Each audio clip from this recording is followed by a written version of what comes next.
কলকাতা বইমেলায় স্টল দেওয়ার আবেদন খারিজ। বিশ্ব হিন্দু পরিষদের আবেদন খারিজ করলেন বিচারপতি অমৃতা সিনহা।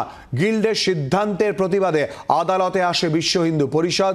আজ সেই মামলাই খারিজ করল আদালত। কলকাতা বইমেলায় স্টল দেওয়ার আবেদন খারিজ। বিশ্ব হিন্দু পরিষদের আবেদন খারিজ করলেন বিচারপতি অমৃতা সিনহা। গিল্ডের সিদ্ধান্তের প্রতিবাদে আদালতে আসে বিশ্ব হিন্দু পরিষদ। আজ সেই মামলাই খারিজ করল আদালত।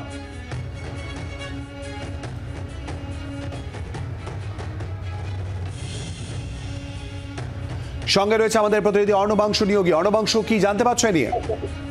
দেখো, সেটা হচ্ছে যে বইমেলা স্টল দেওয়া নিয়ে কিন্তু মামলা করেছিল বিশ্ব হিন্দু পরিষদ। তাদের বক্তব্য ছিল আমাদের বই প্রকাশ হয়, তারপরেও কিন্তু আমাদের এবছর তারা স্টল দিচ্ছে না।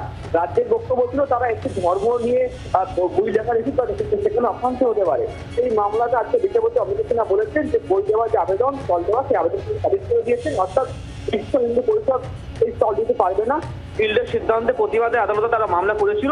সিঙ্গেল বেঞ্চ তারা তাদের পক্ষে যায়নি, তাদের ডিভিশন বেঞ্চে মামলা করতে পারে সমস্ত ভবনে রয়েছে। ধন্যবাদ অর্ণবাংশু। কথা বললাম আমাদের প্রতিনিধি অর্ণবাংশু নিয়োগীর সঙ্গে।